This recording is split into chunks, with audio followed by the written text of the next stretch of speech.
You know the real economy is getting bad when Americans can't afford vehicle maintenance anymore. Today, I read an interesting article on foxbusiness.com written by Daniela Genovese titled, "Millions of car owners are delaying maintenance repairs as costs rise." According to the author, millions of vehicle owners are falling behind on routine maintenance, with many experts attributing this to the rising cost of repairs.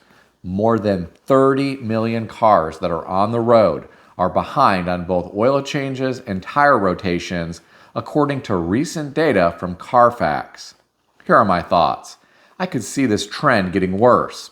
The cost for an oil change at a franchise car dealership has gone up quite a bit in the past few years, along with just about everything else in life. If your vehicle needs some type of major repair, watch out. You are going to need to tap your emergency fund or put this on the credit card. It was crazy how much the dealership quoted me to replace an ignition coil on my Toyota Camry. I went to the auto parts store and had them use their scan tool to tell me which ignition coil was bad. I then bought the part and changed it right in the parking lot at the auto parts store with a small basic toolkit that I have. I saved hundreds of dollars doing this myself. Unfortunately, there are people who would never attempt to make repairs on their own, and they are at the mercy of repair shops that charge quite a bit of money in most cases. While the recent data from Carfax just talked about oil changes and tire rotations, I'm sure there are people who are putting off getting their brakes and tires replaced. I'm sure there are people who really need suspension work, but they can't afford to pay for it. I'm also sure there are people who have a variety of accessories on their vehicles that are no longer functioning correctly, but they don't have the money to get them fixed. As cars get more complex, I suspect repairs are going to continue to get more expensive. I was talking to the manager of a body shop who was telling me how expensive it is to repair vehicles that have been involved in even minor accidents. This is because of the cameras and sensors that many of these high-tech modern vehicles have. I'm sure this is one reason why car insurance premiums have been going up the past few years. My car insurance went up quite a bit, and my driving record is the same. My car is just a little older. Nothing on my side of the fence has changed. Yet, my car insurance premium went up. I have to wonder if and when we may start hearing about vehicle repossession spiking. A lot of people are in a negative equity position in these vehicles because they overpaid after the spike in prices the past few years.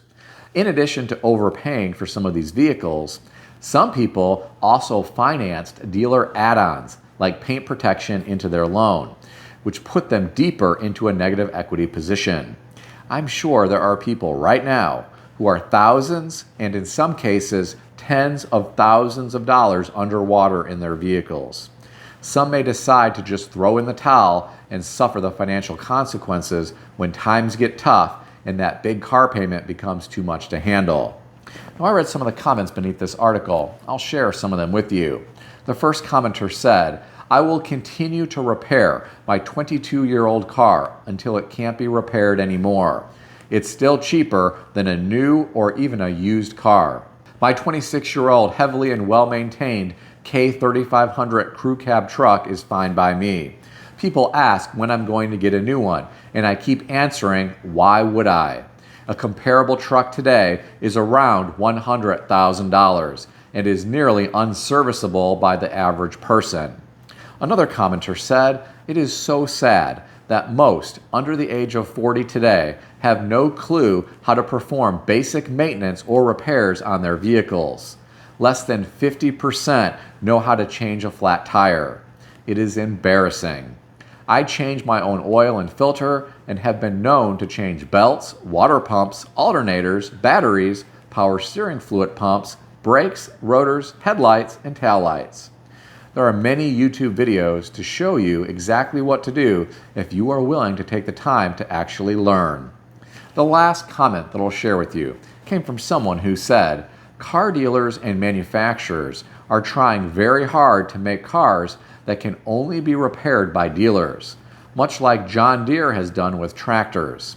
Hugely expensive diagnostic tools whittle down the number of independent repair facilities that can afford to fix cars as they age. The days of being able to work on your own car are pretty much gone, unless you've got a pretty darn old car. I'm curious, what do you think about all this? Share your thoughts in the comment section below. Here's some bad news about our labor market. I read this today on foxbusiness.com, written by Daniela Genovese, titled, Cargill to lay off thousands of workers amid falling commodity prices. According to the author, Cargill, the largest private company in the U.S., is trimming its global workforce as it faces pressure related to lower commodity prices. The Minnesota-based company, which is also one of the world's largest globally active agricultural commodity traders, told Fox Business that approximately 5% of its workforce are being laid off. That equates to over 8,000 jobs. Here are my thoughts. First, my heart goes out to these people and their families. I hope they can secure new employment quickly. I also hope they have a well-funded emergency account to rely on until they find new work. I also hope they can find new work that pays close to what they were making. That can be a challenge for some people, depending on their age and skill set. It's sad to hear about 8,000 jobs going away during a time when we see the stock market and Bitcoin setting new record highs. There seems to be a disconnect between the real economy and what is happening on Wall Street and in the crypto market. But what do I know? I'm just some guy on YouTube. What do you think? Share your thoughts in the comment section below. Now, I read another interesting article today. This one was on ZeroHedge.com, written by Tyler Durden, likely a pseudonym for writers at Zero Hedge, titled, EVs Simply Aren't Selling. According to the author, now that the shine and allure of being the new fad and government subsidies are starting to wear off, along with a marketplace full of supersaturated competition and a robust supply, EVs aren't selling. Here are my thoughts. This is a sensitive topic. Some people who have EVs love them because they can charge the vehicles at home and they don't need to mess with oil changes. Others like the on-demand torque and some of the cool high-tech features on these cars. Then, there are Americans who want nothing to do with them. They prefer an internal combustion engine vehicle. I suspect many auto manufacturers who got too carried away with the transition to EVs are going to change their tune in the years to come during the Trump administration. I hope some of them get back to basics. I hope some of these car manufacturers start producing bare bones cars and trucks that everyday people can afford without having to take out an 84-month car loan. Car dealerships seem to have a lot of trucks and SUVs that approach the six-figure mark sitting around on their lots. While some people flush with Bitcoin Cash and stock market profits can afford these, many Americans can't. I'd like to see automakers get back to making cars and trucks with crank-up windows, manual locks, a rubber floor liner, painted roof instead of a headliner, and a radio delete option. In all of the years that I've owned my Toyota Camry, I've only used the radio once to listen to a book on a CD that I purchased. Other than that, I've never used the radio. I'd like to see the law or laws regarding backup cameras be repealed. Turn your head and use your mirrors. I personally have no interest in being forced to pay for these types of features.